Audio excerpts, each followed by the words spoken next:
Welcome back. Day 17 of Hammerween. More than halfway through the month. I don't know how we've gotten here so quickly, but here we are. And here we are with 1961's Taste of Fear, although it was known in America as Scream of Fear, which you can just about see behind me there, with the scream going on there too.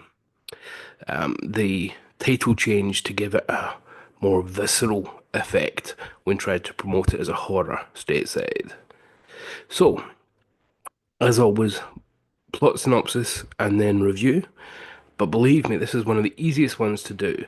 Not for any reason of laziness or that there isn't much to talk about in the film, but because in these videos, I'm not spoiling because we're not talking about the most famous Hammer films generally. So, without spoilers, there's not an awful lot to talk about with this film. So, most of it will land in the review, but in general, it should be a shorter video than usual. So, the non spoilery plot synopsis: a young woman, Penny, returns home to her family estate in France from Italy, where she's been staying. Her father lives in France. Her mother, they divorced when she was young, lived in Italy. She's returning now to see her father in France after a recent bereavement that she's had, young Penny.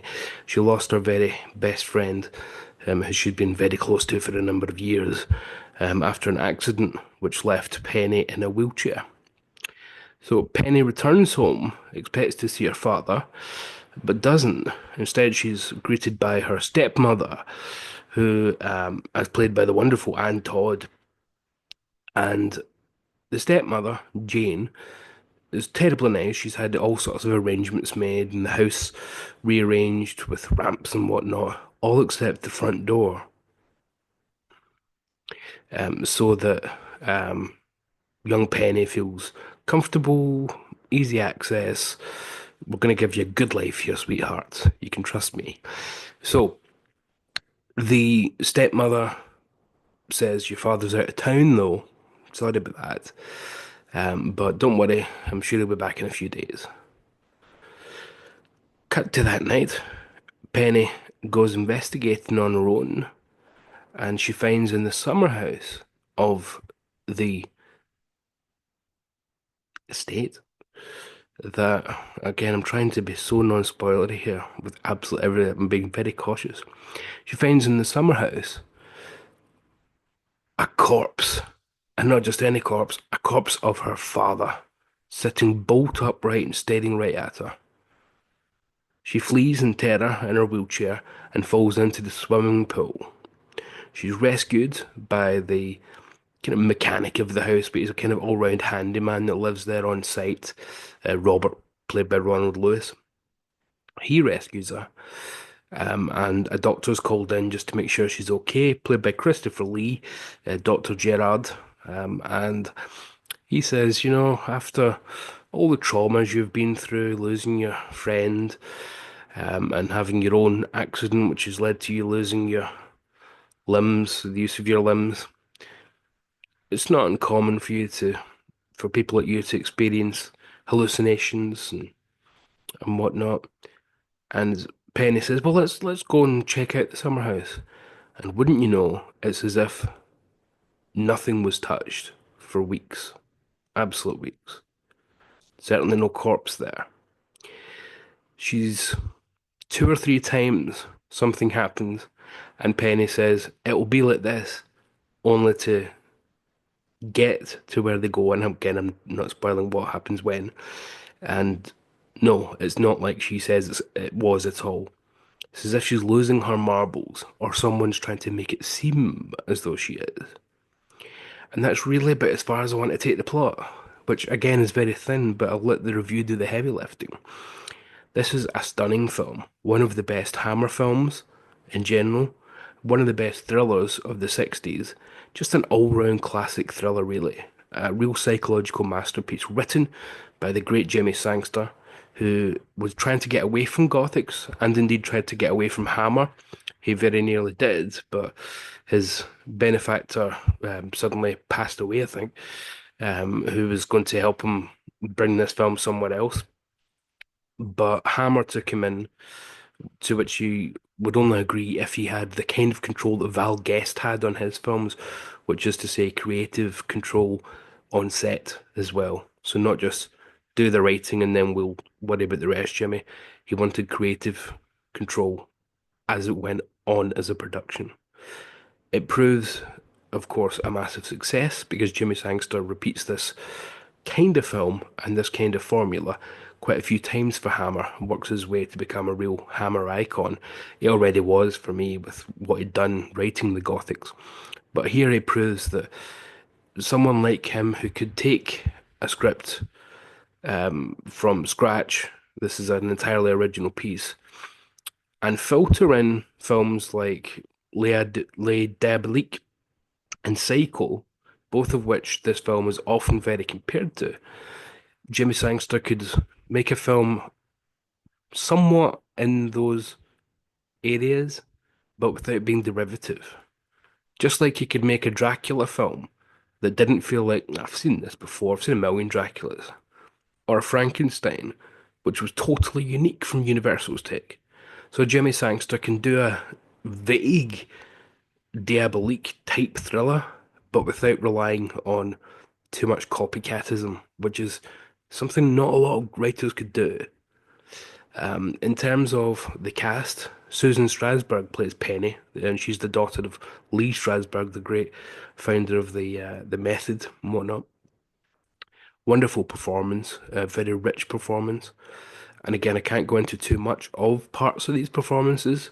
So, sometimes I'll say so and so had to do this, but also convince you of that at the same time. Because I'm not talking about the twist at all, I can't really talk about their full scope of performance. But suffice to say, stunning. Ronald Lewis as Robert, the handyman of the house, is one such case where I can't talk about different roles that he plays in the film. But suffice to say, once more, everything he does is wonderful. He every possible part that he plays in Penny's story is impeccable. Absolutely nothing wrong with it. No notes. Well done, sir. Christopher Lee is Dr. Gerard. Small part, he's only in a couple of scenes, but again, does exactly what he needs to do. And it's at that interesting point for Christopher Lee where he's still taking these kind of bit parts. He's not a big star yet, despite having been in Dracula, despite having been in The Mummy, despite having been in Frankenstein, because Hammer, again, thought of him as the monster actor, not as their star who remained Peter Cushing. Isn't that interesting that Christopher Lee was still, what, maybe fourth, fifth build in this kind of movie, and lucky to get it? Quite bizarre. Although I said I can't talk about the twists, or I could, but it would just ruin it and wouldn't do it justice in the slightest. What I can say is the effect of the twist, or twist plural, they are stunning, absolutely breathtaking. This film, 1961, so 63 years old, feels fresh as a daisy. The ending completely lands with a couple of twists along the way that have you angry, confused, frustrated, but then a couple of things at the end which you want to give it the Orson Welles gif, applauding in Citizen Kane, because this film completely sticks to the landing.